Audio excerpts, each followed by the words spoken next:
अस्सलाम वालेकुम फरवा। अस्सलाम वालेकुम डॉक्टर यास्मीन। जी वालेकुम अस्सलाम। I was just waiting everyone to join. How is everyone? आवाज आ रही है सही? Moderate today's webinar.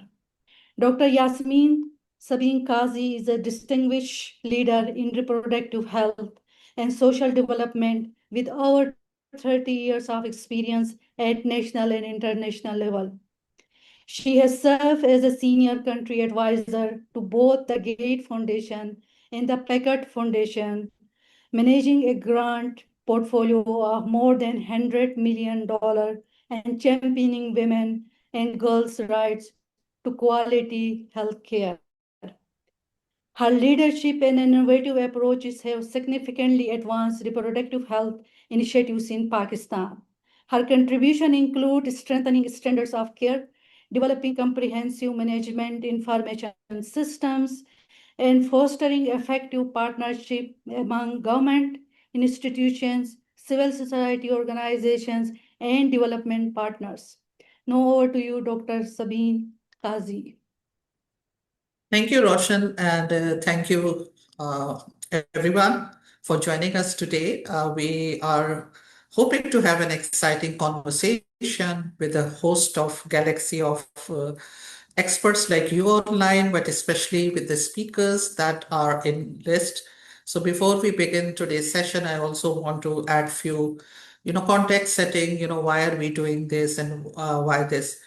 So can I have the next slide? So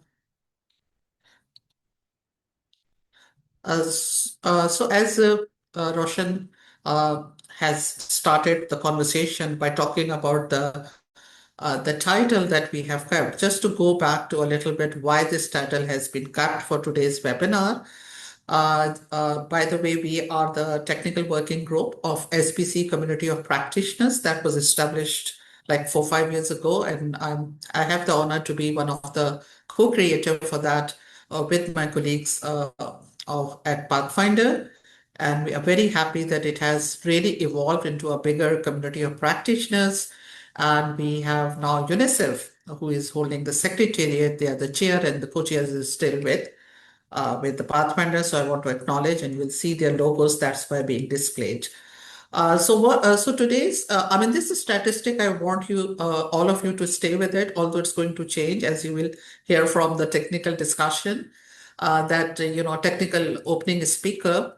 But this is, this just signifies the demographic cohort that is currently in Pakistan. So whenever I am in the global spaces, I keep hearing Pakistan is one of the youngest country in the world map. And what does it mean? It means that most of our population, 66 to 70%, that statistic differs, is under the age of 30, which is very young, productive. I mean, usually the countries, when they have this population, they really, move very fast in the development. And this is called, in our language, demographic dividend. But this dividend doesn't happen just by a magic number that we have 66 or whatever number of population under 30. It happens with the capital investment in the young people. It is about educating them, it is about empowering them, it is about providing the spaces with them, it is about the leadership that they need to create. And that we have not been, unfortunately, doing well. And since we have so the theme is from the World Population Day, which happened in July 11th. But as a first learning webinar of our group, we wanted to keep it focused on social behavior change, which is important to move the needle for a responsible decision making around reproductive health and about their health and about their agency and about whatever they do. That how does it matter so much and why we need to speak with young people with the language that is important.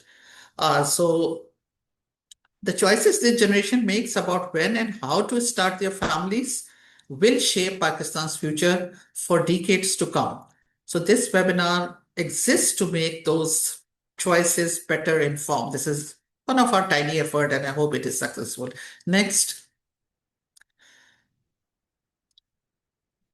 So this is again the theme. Just to have a genesis of why we thought that reproductive choice in Pakistan's future.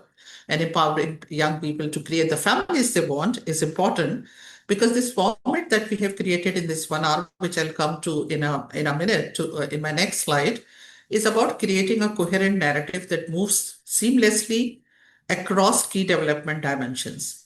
So we are trying to address why Pakistan's demographic future and the power of reproductive choice, why it is important, how we can do that, how can we interface the young people with the social and behavior change as a critical enabling mechanism, and then what next. So it's not just a dialogue, it's a conversation, but we will try to take away some very formative, solid takeaway messages that we think that we can interface with the policies, we can interface with the programming, and we can create that kind of a space. So this is the webinar theme, and this is how it is structured. Next. So the webinar objectives, like for every activity that we do, we try to come up with a set of activities. The set of objectives. So we are going to explore the role of social behavior change in enabling informed reproductive choices among young people, examine the social norms and behavior barriers influencing reproductive decision making in Pakistan, and it's going to be very local context driven. Showcase the evidence, innovative approaches, and promising practices for engaging youth, families, communities, and institutions, and promote dialogue among government, development partners, civil society, academia, and youth-led organizations. So I hope many youth people have joined today. I did circulate to many of the youth groups that we work very closely with, and identify the strategic recommendation for strengthening the youth responsive reproductive health uh, policies and SPC programming. Next.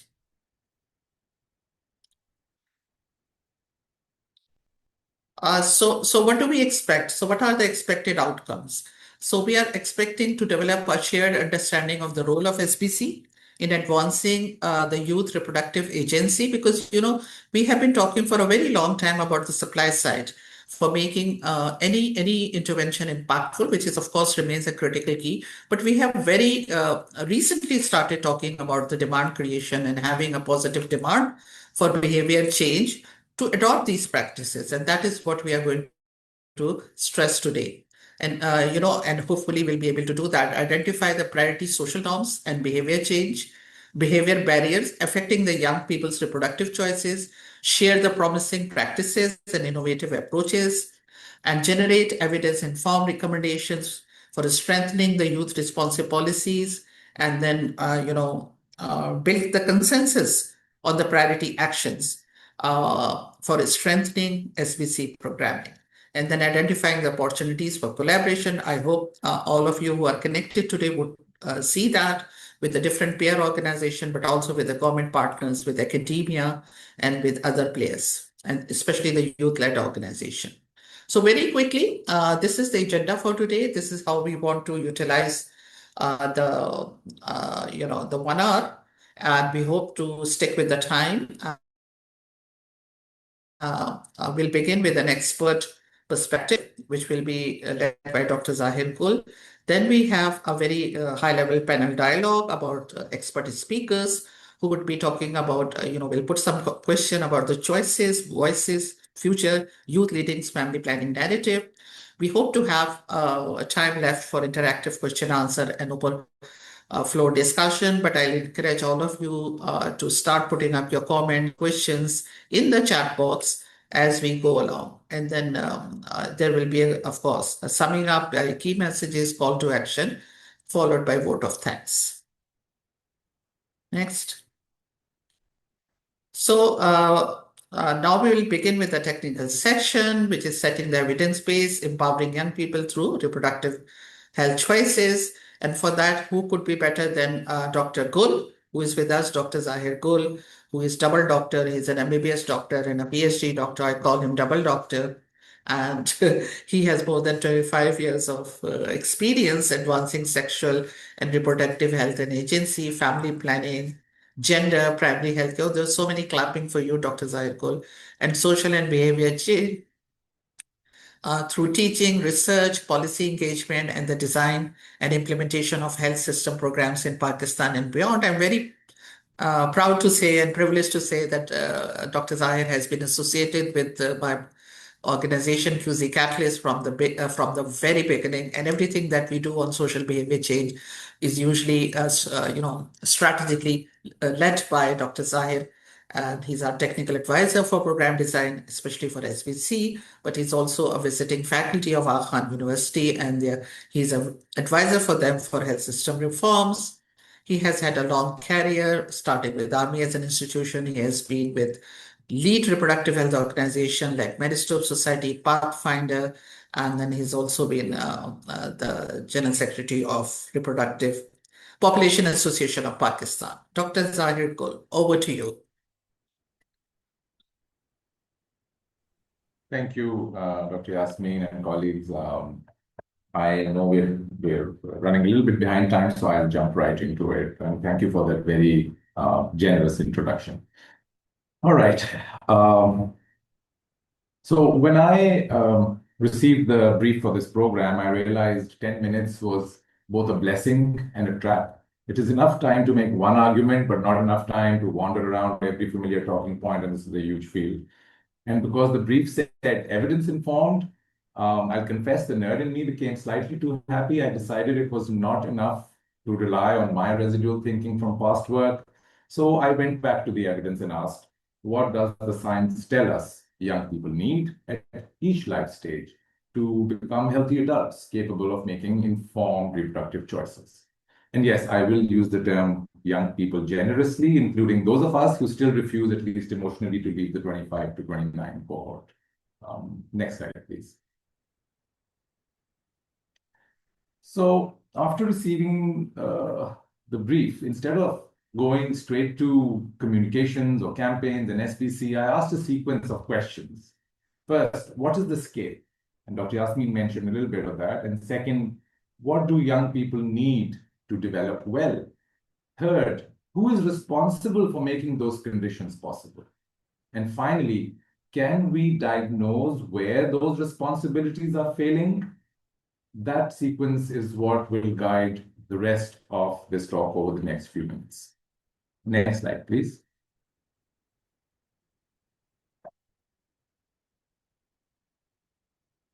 Yeah, thank you. So as you can see, the numbers speak for themselves. In 2023, Pakistan had about 161 million people under 30. This is almost 2 in every 3 Pakistanis. This includes 69 million young people aged 15 to 29, but also more than 91 million children below 15 moving towards adolescence and adulthood. Even as the share under 30 gradually declines, the absolute number rises. This is not a youth bulge that will simply pass. We need to acknowledge it is a sustained demographic reality that's here to stay for many, many, many years to come. Next slide.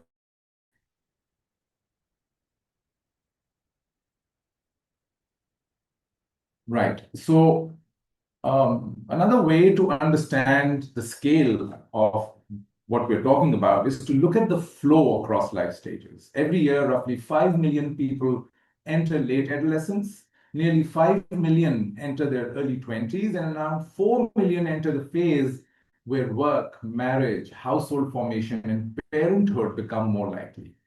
Before we have fully supported one cohort, another one arrives. That places responsibility on all of us custodians of human development, be they parents, families, teachers, doctors, lawyers, employers, policymakers, even faith leaders and communities. Can I have the next slide, please?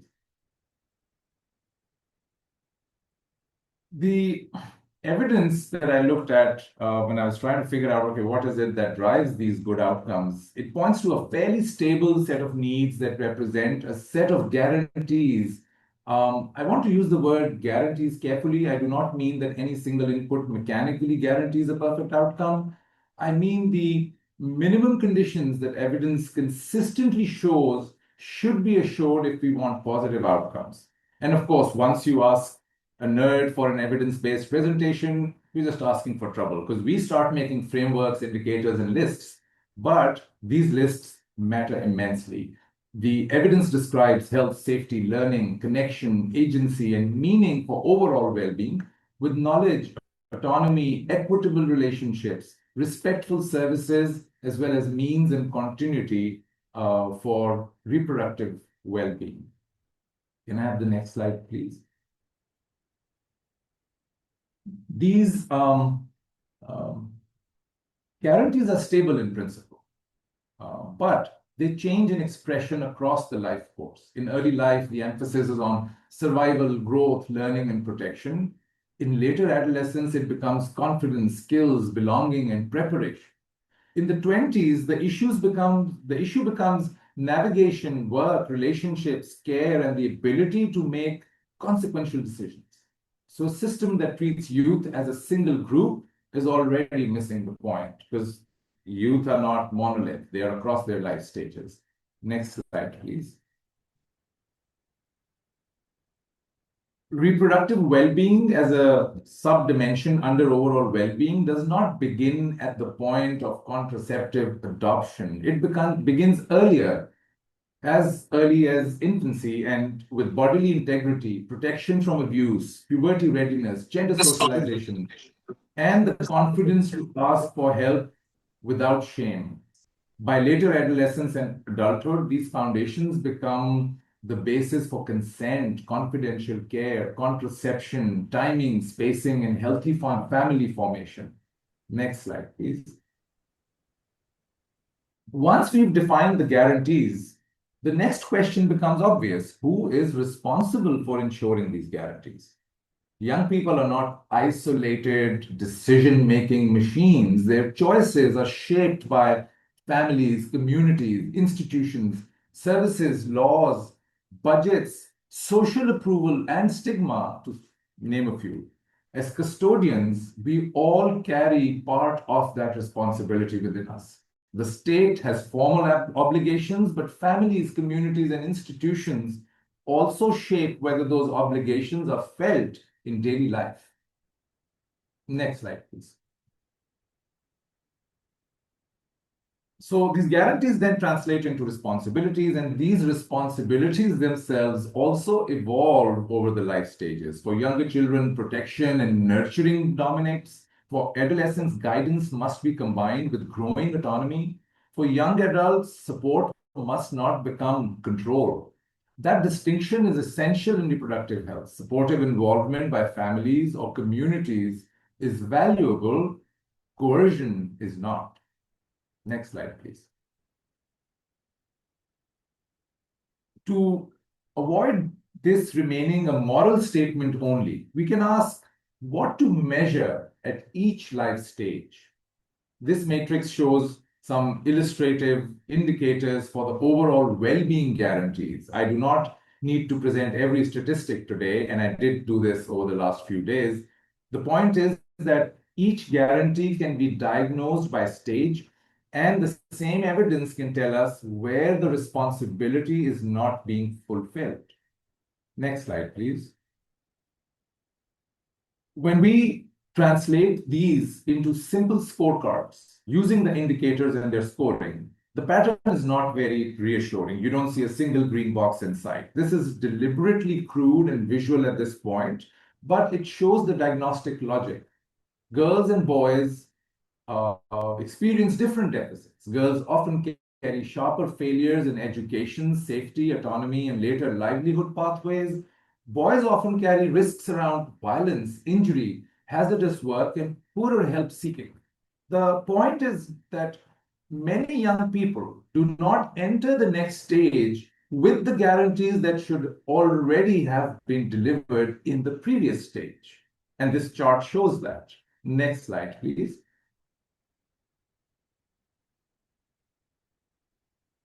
So how reproductive guarantees are measured? These show another set of indicators that relate to the different dimensions of guarantees that will operate across life stages.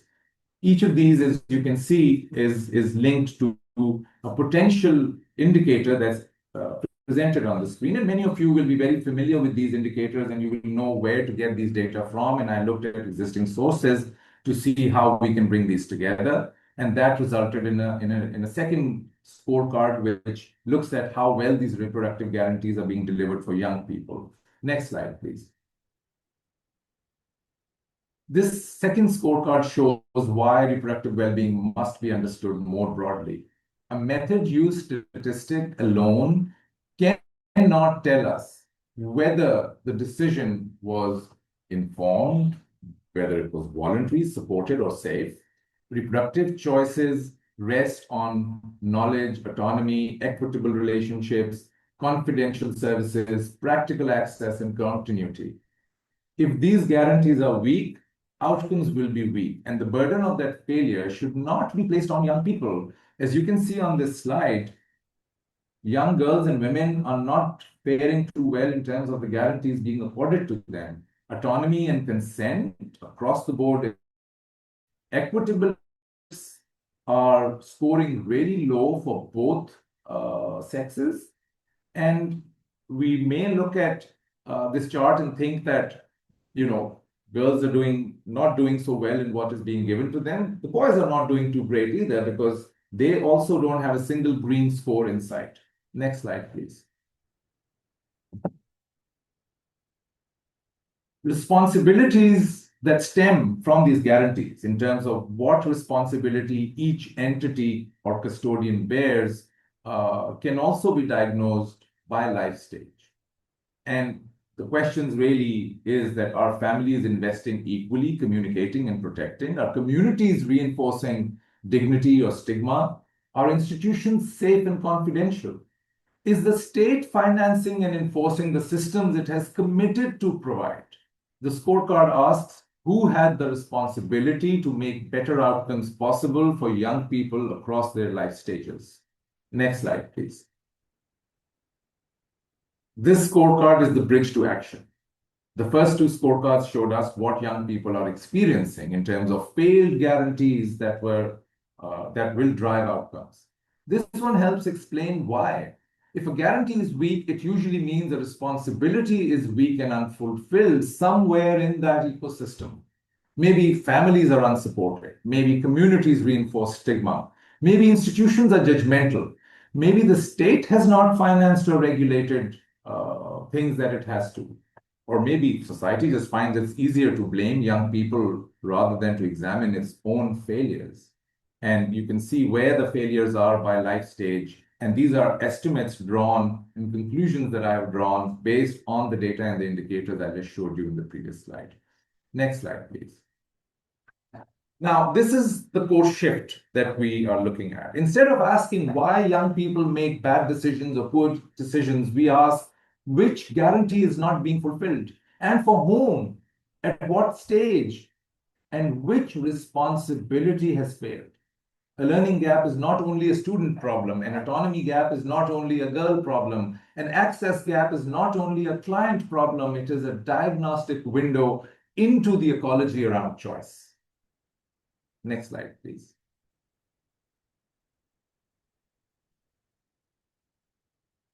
You can have my last slide. Thank you. So this brings us back to the scorecards.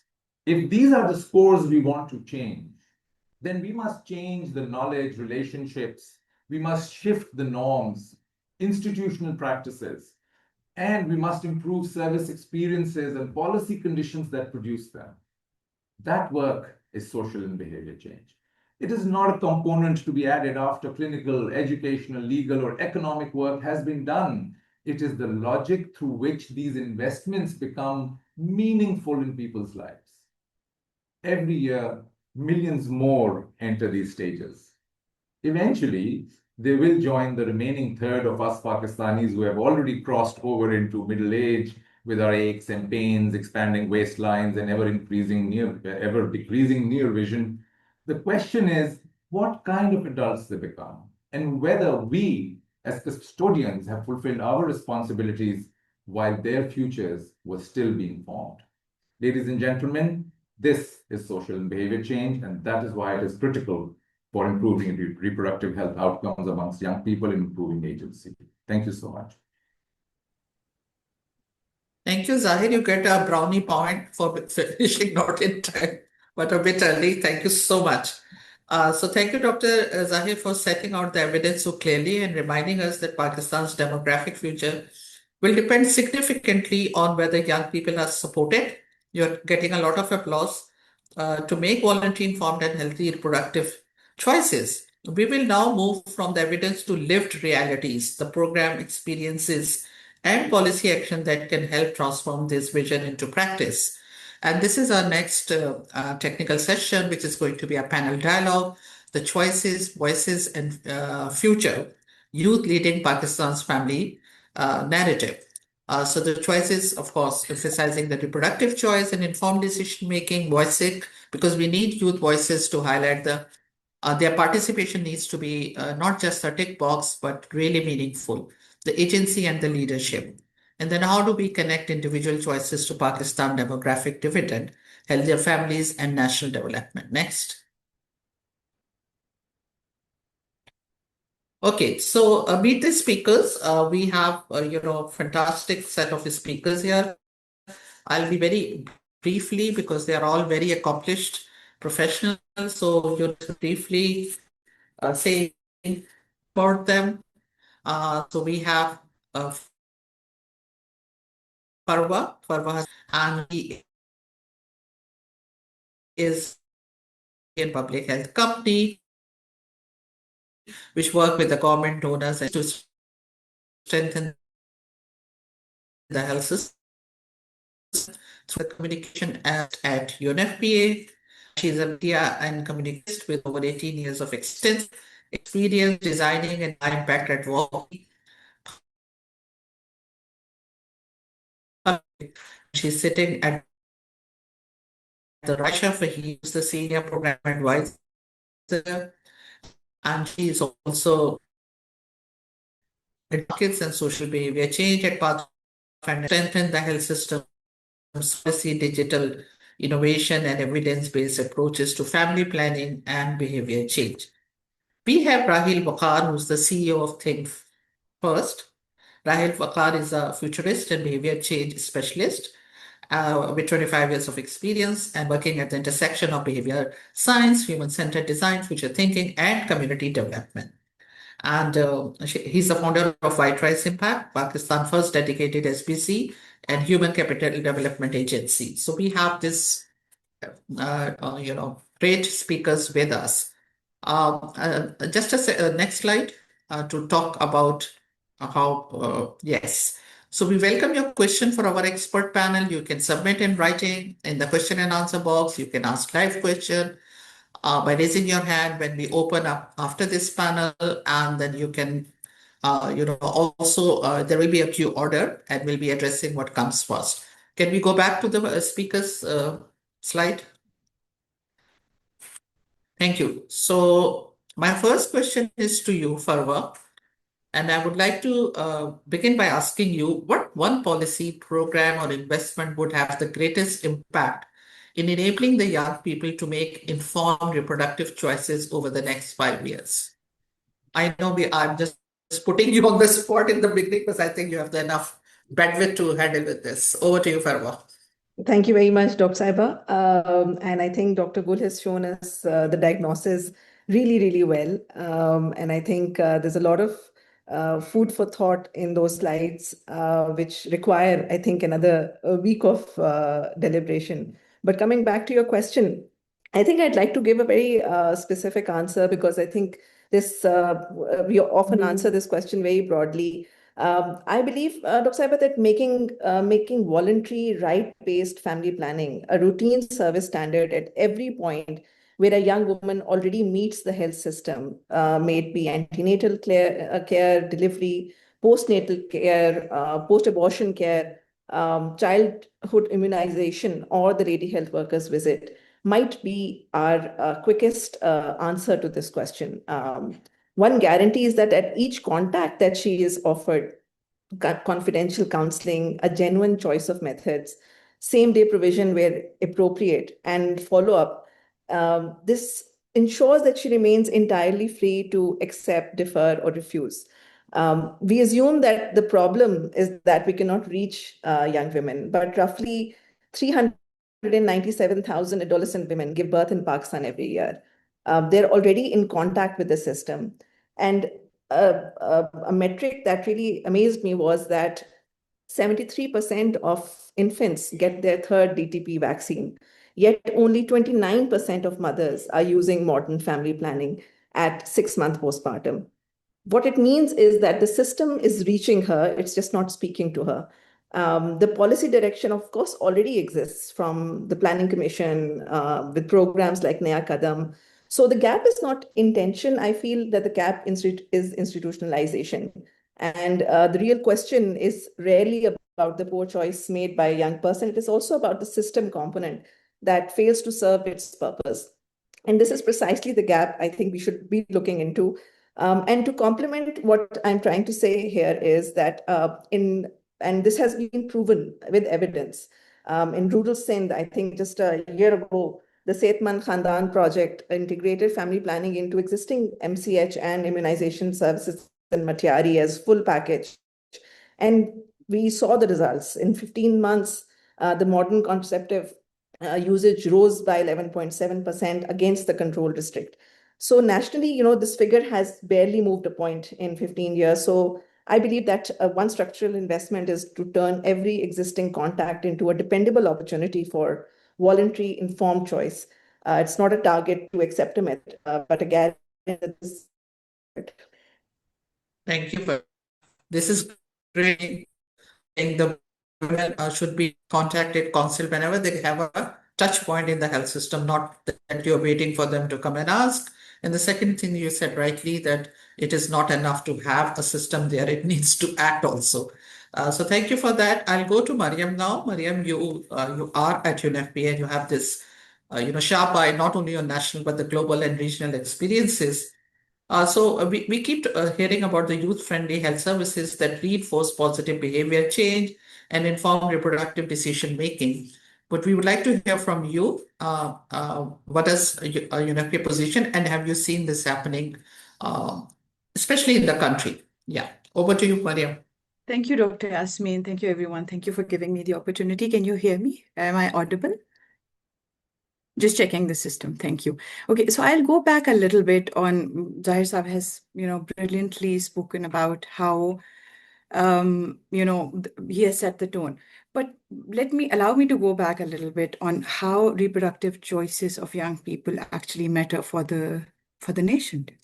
And it's not only about their own health, it's all and their own well-being, but also the economic growth. And UNFPA sees it as the demographic window, which is it's not only a reproductive. Every individual choice that young people are making is a demographic decision for the country. So UNFPA has done an interesting survey, and the survey tells us about that young people are actually still aspiring for meaningful relationships and families, yet they're making their choices and life decisions among the growing uncertainties like rising household costs such as economic insecurity, conflict, inequality, rapid technological development they have mentioned, and that is all what is shaping their own how they imagine and plan their own futures. So this survey actually points to the fact that we might not, we are, as SBC people, we might be acting on certain data or certain perceptions, but it is always important to hear from young people. Say, for example, an interesting fact, this survey of internet-connected people that came forward, from Pakistan, around 1,700 internet-connected young people between the age of 18 and 39 actually participated in the survey. And they said that the number of children they actually have currently is 1.8, but they would want to have is, say, for example, for females who have children between 1 to 2, they would want to have a larger family size between 2 to 3. An interesting point, we probably, and then the average number a man would want to have was higher than a woman. 76% young children, 76% of respondents actually believe that they feel very positive about what future holds for them, and 53% think that they are worried for the economic and conflict and security situation, and their global health and environmental risks are posing a threat to their reproductive health choices that they're making. So now when we look at this survey, the question for me is that what young people know, and if they know what they want, can they act on their own reproductive health choices that they make? So it all then comes back to what my colleagues are talking about, the myths, the social norms, the service delivery. So for me, knowing, wanting, and can are the three parts of a reproductive health choice for young children. And when it comes to service delivery, of course, it is the part of can, because even when they know, it is the role of social behavioral change specialist when they want, actually, after they being informed by the right information, can they act on it? Because do we have supportive systems? So for example, an interesting example that came forward is that even if we have reproductive health centers, like young people, when they access it and say, for example, ask the trusted service providers about use of condoms and contraception, they're often judged and stigmatized. A trans young person who comes and asks this question from even a doctor, they said, okay, she or he or they are a sex worker. So I think the most important part is not only establishing these health services, which are either dedicated or have youth-friendly spaces or dedicated hours in existing health services for young and adolescent people. At the same time, training not only the service providers, but also working on the larger part of stigmatization and social norms. So why I gave this whole background is because only establishing right health services would not be enough, yet they're the most integral part, because exercising the choice of reproductive health or exercising their choice about their bodily autonomy actually lies on whether the supportive systems are available or not. We cannot do away with it. Thank you, Mariyam. we may come back with this discussion. I know it's a longish discussion, but destigmatizing and having a provider biases to be dealt with is something that not only the young people, but any diverse population or anybody who walks into this clinic faces. But thank you for setting up the context so well. I go next to Ayesha Jafri. I would really like to ask from your experience, the experiential learning that you have, how can SBC interventions can transform social norms and empower adolescents and young adults to make voluntary informed decisions about family formation, I think from a Pathfinder lens, but also whatever you have learned from the lived experiences of the community that you have dealt with. Over to you, Ayesha. Thank you, Dr. Yasmeen. Dr. Yasmeen, I'd like to highlight what Farwa said, that the system is reaching the girl, but is it really speaking to her? And I thought that really resonates with what we feel, the youth of Pakistan is feeling today. I think the biggest misconceptions that people have about SBC, that it is simply about raising awareness, when in reality, information alone is rarely enough. And in many settings, the youth face multiple barriers that Mariyam has also alluded to, which is stigma, restrictive gender norms, provider bias, misinformation, and obviously, of course, limited opportunities to even discuss SRH openly. So which is why SBC interventions need to go beyond just communications campaign and address SBC social and behavioral factors at the system level. So just to give an example of a project that we had was we realized that the youth was accessing information from the internet. They were actively using it. We did a little survey in which we asked them, type in a question in your mobile phone and see what the answer was. And they were all getting multiple sources of information, some of which were authentic, some of which were inauthentic. And that led to a lot of confusion in the youth. and they which led them to not acting upon that behavior. So in the commercial sector, we have something called a call to action, when we ensure that when we raise even an ad, the people should go towards a particular action towards it, like call a helpline, purchase a product, etc. So I feel that link was missing. So for that, we developed a digital health platform for the youth. That had trained providers on it, authentic products available in the way that they wanted, and discreet and youth-friendly information available about our SRH as well. But technology wasn't just enough. We actively engaged young people throughout the process, involved them in developing the brand itself, the shaping of the platform, and co-creating the digital and the social media campaign. So essentially, SBC is all about creating an enabling environment for the youth where their supportive social norms, trusted information, responsive health systems, and meaningful youth engagement, and it all comes together. And it's millions of these individual decisions that together reshape the entire health system and aim to achieve the results that we want. Thank you, Ayesha, for a very precise and important strategic points to look at. And thanks for sharing your experience and what have you seen, and reconfirming what your fellow panelists have said before you. Also, I go to next. Sorry, Raheel, you don't think I'm biased towards men, but I am. Sorry, but I know you're a specialist and you will say the best things. Learning from you would be very important about how do you suggest reframing the social norm around family planning, reproductive choices by leveraging the digital ecosystem, but also how can these be scaled up that can actually empower young people to create the families they want. Over to you, Raheel. Thank you, Dr. Yasmeen, and thank you for everyone to reset the stage. I think it's a very important conversation that I have really on a daily basis with a lot of the work that we do. And I see that a lot of times we're trying to recreate the past or beliefs that we believe that this has worked in the past, and let's extrapolate that to the future and see, just keep building on that. I feel that we're at a juncture, and I think Dr. Xaher very clearly explained that we have a digital dividend, but we also have a ticking time bomb, right? Because every day that passes by, we're going to be faced with different sorts of challenges.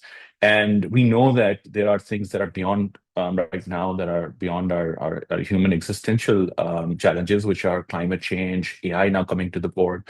And we're not even having those conversations on how the future is going to shape the way we live and when we make these choices.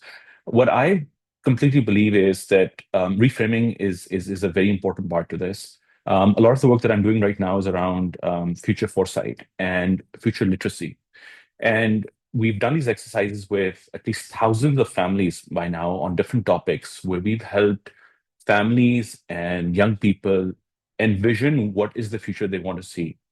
And I feel that family planning and reproductive health, given that it's been there for such a long time, and there's a lot of associated myths with the word. So the moment you say family planning, there are things, there are alarm bells that come out. And the question is that if it was not about family planning, and if we had to reframe this conversation, what would it be about? And that's what I feel, that family planning is really a life planning conversation. It's really a future planning conversation.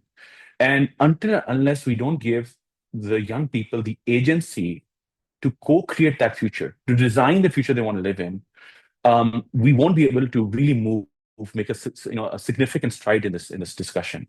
So, at a policy level, from a policy level and from a social ecological lens perspective, to an individual level, I feel it's very crucial that at the right time these conversations are initiated. The youth of the future are given the agency to create this future that they want to see, because no one knows the future, and the future is still yet to unfold. So if the young people have the agency to be part of that future and work backwards, and then the conversations around the family, the choice of family, the number of kids they want to have, the type of life they want to live, is all part of that bigger conversation. I think we move this from this immediate reproductive choices to a larger conversation, which is more holistic, more meaningful, and more. I feel that it's more involved. This is where people feel that they have agency. The other thing I also feel is that we need, using behavior science and again the lens, timing is really crucial. So I want to share a study that was done in, I think, Delaware in the US, where this one question and the time that was asked. So mostly when young girls that were going into college, they did a study where they asked this one question, which was, would you like to become pregnant the next year? And that one question at that point shifted the conversation from, yes, I would. And then the choices and options unfolded, like, all right, what are the next steps that need to unfold? Versus the question that, no, I would not. Then the contraceptive and the other conversation unfolded. But for that next year, whatever that looked like, that conscious questioning at that time, I think influenced the productivity, the pregnancy rates. It went down by 37% or 36%, somewhere around that number. And I think that's why, as everyone pointed out, that social behavior change is really about being integrated, being across the entire life cycle of these choices and decisions that are made. And as already pointed out, it has to be co-created. This future is not our future. This is the future of the next generation. They have to be in the driving seat. They have to feel that they have the agency to make that change, to move on. And then I think most importantly, we know that they live on digital. They have another life. The average consumption right now, we're looking at 4 to 8 hours of digital content consumption amongst the young people. If their life lives there, their decisions are being informed by that real time. So how do we use that space for those conversations? I would even want to question that, do we really need physical facilities in the future, where technology might enable that I have an AI companion that I speak to that gives me the answers that I need to without any stigma, without being disclosed. And I have online access to whatever I need and getting that access and without having anyone to know about it. So I really feel, just in a nutshell, that we need to look at where the future is going. What are the possibilities that the future is opening up for us? And understanding where our youth is right now and where they want to see their future. And combining this together with this bigger conversation is that what is working for us right now and what are things that we need to let go of so we create space for new things to happen. Thank you so much, Raheel. This is really, hitting the nail. And you're absolutely right about the agency, about co-creation, about co-designing and empowering young people to decide about and asking the right questions. I cannot agree more. Then how do you ask the right questions to get the answer that will help you to formulate your SPC strategy? An AI companion, of course, how can you get out of that system which is biased and provided that are biased? But I still feel we as human beings are shifting too much on the AI. We cannot take away ourselves from that. So before I go to a second quick round of questions, I wanted to check with you, Habib. Do we have questions or do we have people who want to ask some question? Because that would be answered by our panelists. So I want to save that time for them. So any clue about that before I go back to the panelists? No, we do not have any questions, not yet. Okay, not yet. Okay, so you had Xaher, you have a question, you have a comment. We read your comment about Polo Health. I want to throw in a little feeler, and it's just part of a question, but I'll frame it a little differently and it'll be very short. I just want to jump in. So there is certain framing and phrasing that we have been using for 25 plus years. And I've sort of heard that framing used in this conversation as well. So I just want to flag that. There are a couple of words that I feel we need to qualify. The first one is the word that we keep using, explosion. Right? Sorry? Population explosion and explosion, the word that we use. Now, the question is, and I've been challenging people on this, and I would like to challenge the audience and the panelists to respond to this also, is why is it an explosion? Why are we calling it an explosion? Right? I understand that we call it an explosion because it's scary and because there are too many people and too few resources being channeled to them. So we say this is not enough to meet resources. But the question to everybody here is that really a failure of individual choices? Or is that the failure of the state and the custodians to deliver resources as the population was growing? If that had happened, we would have had lower fertility. So whose failure is it? We say explosion and it blames the people for being there. The second word, and Raheel, with all due regard and apologies in advance, the word ticking time bomb. Is the population or the young people's plight the ticking time bomb? Or is the ticking time bomb the persistent failure of institutions and custodian individuals and institutions to respond to their needs? Because we are not responding to their needs, we call it a ticking time bomb. So that sort of takes the blame away from us and puts it entirely on the individual. Yeah. The third point that I would like to highlight is the future part. Their future belongs to them. Their past and their present is not boding well. They exist. They are not the future. They are now. What do we think about the legacies of the past? And then the future also belongs to us, because as we get older, we are going to need a lot of support from the health system, all of us with our knees and our backs and our failing hearts and livers, right? So how are we we're not just saying we give them a good future. We are really thinking about the burdens that we will produce on them, and then they get to that stage, and so I just think we need to change the way we're thinking. I think we need to stop talking about explosions and things, and I think we need to talk about where we are failing rather than what they need. Just that, and I think that's a comment. Thank you, Zai. I know this is an important reminder, but I think most of our conversation have been around empowering young people, the agency, the ability of the system to respond to the set of right questions. But you're right. This is a very important reminder for the entire field and to all of us. But thank you for doing it. So since we don't have time for the second set of questions, so I would like our speakers to, if they can say just one liner as a kind of a as a kind of a closing statement to reinforce the points they have made. This time I'll go reverse. Raheel, I'll start with you. Right. So I think I'll just reiterate the fact that, and I think what Xaher also pointed out too, that this is a collective thing. It's not about one person. It's not about one system. And the only thing I really feel is that the future is what we have, because the past can be very daunting. There's a lot of history, a lot of skeletons in the past. And again, we can keep that, we can blame the system, we can blame everything around us. But the thing is that we can create the future. We can actively design the future that we want to live in. And that is why I think it's really, really important that all key actors have to come together. But it has to be led by the futurists, by the people who are going to represent us in the future, right? It's only when they feel that they're in the driving seat that they want to drive the thing, you know? So I just feel that this sort of conversation, and this is a great point to start with, that these conversations should go beyond these 1-hour webinars. And these are conversations that we need to be actively having so that we can start envisioning that future that needs to be there. Thank you. So Raheel, this is the next task assigned to you. You are part of our group. So the responsibility shifts is now with you. Ayesha, go next, please. Yes, Yasmeen. I think, Dr. Yasmeen, if there's one key takeaway, I think that I would like to reinforce is the fact that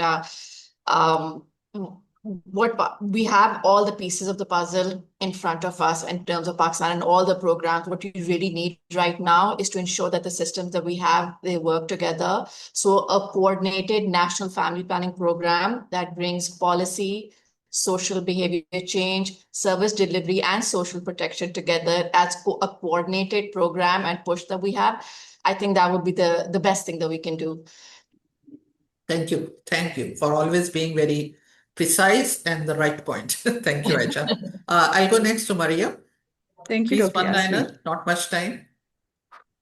Thank you, Dr. Yasmeen. For me, I would not point it towards any system or delivery matter, but an individual matter, that is myths. Busting myths is our responsibility in our own individual affairs. I believe we have to look into who is benefiting from myths, and then how we as social behavioral change people, how can we help busting these myths which are standing in the way of young people and accessing their reproductive health choices, because misinformation or stigma persists not from the lack of facts, but also from the lack of effort from campaigns who avoid directly targeting these misconceptions. Thank you so much. Yeah, this is absolutely right. We cannot agree more. Last but not the least, Farwa. Thank you, Dr. Sabeeh. I think this has been an amazing conversation. I think I'd just like to sum it up in the 2 points that I feel strongly for. First, of course, that Pakistan does not have a knowledge problem. I don't think we need any more studies to understand where the problem lies. I think it's an institutionalization problem. It's an execution issue, and I think the evidence is settled here and globally. What we owe young people is not another pilot. It is a guarantee that at every contact, the health system already has with a young woman or a young man at the clinic, that they will be given real counseling, a real method, a real follow-up, and a complete freedom to accept, defer, or refuse, rather than coercing them into a situation where the state sort of dictates what kind of family they should be building. Second, I feel is, and I think just a while ago, one of the colleagues also hinted upon the power of digital invasion, I'd say, or a digital expansion and access in this country is increasing. And that is one more very important area that we must use in terms of access and outreach of any SPC work that we do. Just not digital, but I think social media also plays a very, very important role. Just the services alone will not finish the job. I think we have to challenge the norms. We need our young women to see that they're not just caregivers. They also have the right to dream, to study, to work, to earn, and their families are healthier because of them adding to the economics of this country. And I think we need our young men to see that their role as the future husband, as a partner in that new set of roles that we need to define for ourselves is extremely important. So it's not a woman issue. I think it's a society issue. Like Dr. Xaher said at the start, it's a system that builds the enablement. So when the system lets a woman have both a healthy family and a hand in the economy, I think the population question will begin to answer itself. Thank you. Thank you, Farwa. Thank you for a great sum up. So you have made my job easy because I was supposed to do a summing up and some call to action. But I would really like to sum up by quoting few things from the speakers, especially starting from Dr. Xaher, that young people do not themselves bear the sole responsibility. And, we expect them to change and, have the behavior that is responsible, but it doesn't happen on their own. So it's not a very linear pathway. And the responsibility shift across the life cycle approach. That's also very important, that how does it shift? And we really, learned a lot from the strategic significance of the 3 scorecards, that how do you score and how do you know that you are making the progress? And then measuring also the reproductive guarantees and the ecosystem responsibility, that how does ecosystem is responding? If we are, I keep saying this all the time, if we are making a massive effort and we are seeing a behavior change, then is the ecosystem capable enough to respond to that change? So that's also a thing that we need to see from the beginning of this intervention, any SBC intervention. And then move away from blame to diagnosis. Just do things that would support.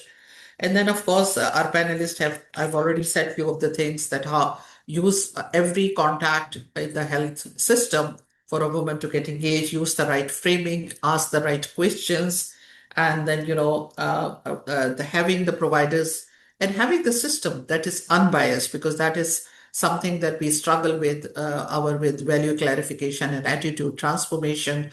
But from an Indonesia, which has a fantastic family, and they also have a demographic dividend, which had the fantastic trajectory of achieving a very high CPR and very good indicators. The first thing that I learned in Indonesia is that let's talk about it. Let's start talking about it.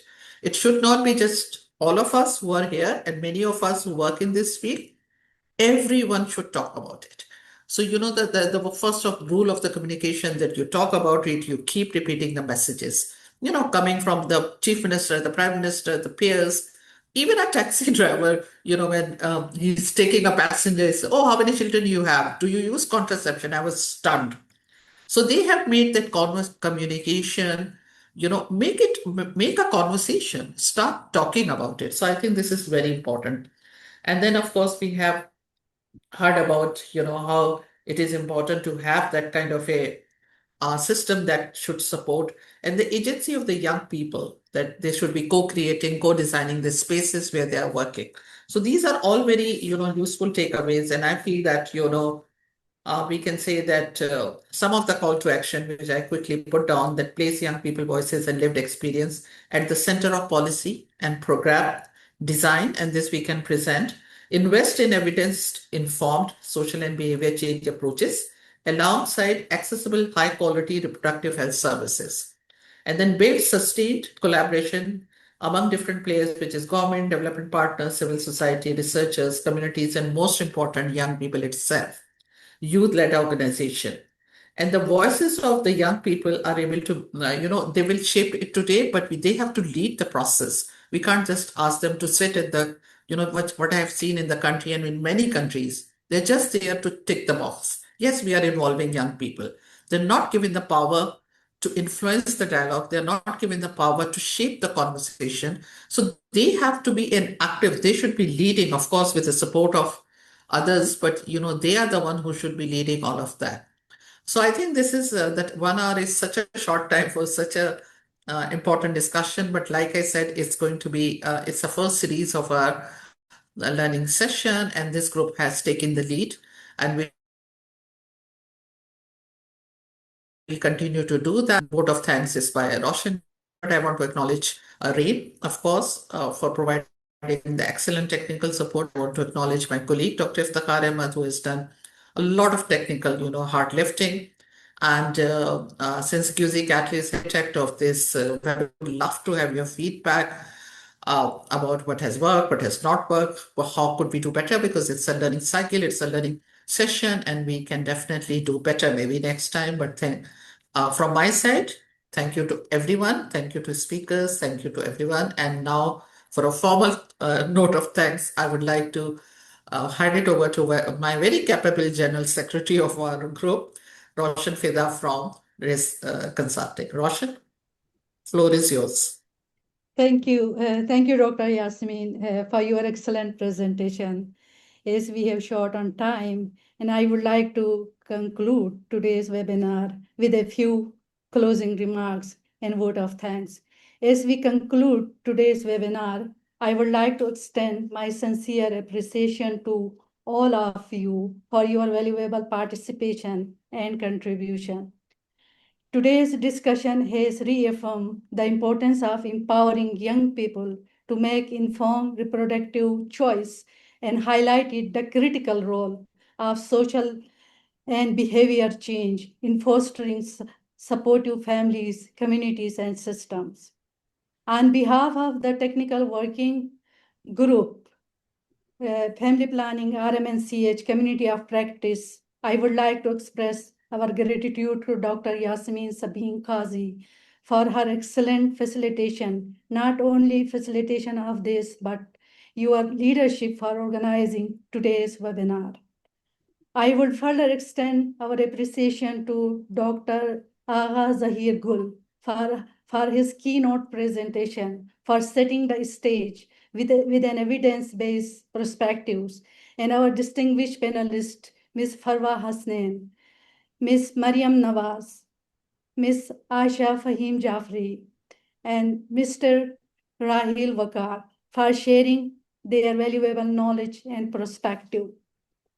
We also sincerely thank all participants for your participation and active engagement in this webinar. I would like to further extend our appreciation to Mr. Habib Malik from Rayn and Dr. Iftikhar Ahmed from Qazi Catalyst for their excellent technical and IT support, ensuring smooth conduct of today's webinar. We hope today's webinar has provided valuable insight, encouraged meaningful dialogue, and strengthening partnership to support young people, reproductive health, and informed choices in Pakistan. Thank you again for your participation and continued commitment. We look forward to working together to translate these dialogues into meaningful actions. Thank you and have a wonderful day. Thank you. Thank you, Ji. Thank you, everyone. Thank you so much. Thank you, everyone. Thank you. Thank you, Dr. Yasmeen, Qazi. We Yes. can all take a picture as well if we can turn our cameras on and we can have a group photo. Yeah. Mine is on. If everyone can do that.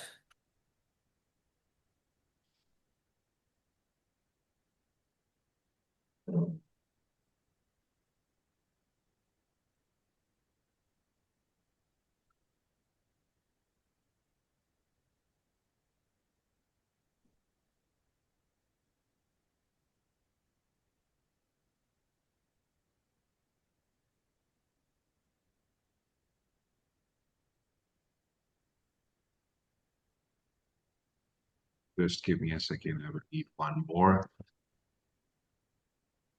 क्यों देख के लीजिएगा तस्वीर वरना टेढ़ी मेढ़ी शक्लें आएंगी आपकी Okay, post so We're not- Let us we'll know when you're done with it, You're not saying Faheem. say cheese to us. sure. So we will take a picture now. Say cheese. Cheese. Cheese. Thank you. And Thank one you. more, please. We will take a picture now. Thank you, everyone. Thank you very much. Thank you. Thank you so Thank much. you, Thank everyone. you. Thank you, everyone. Thank you. Thank All the you. best.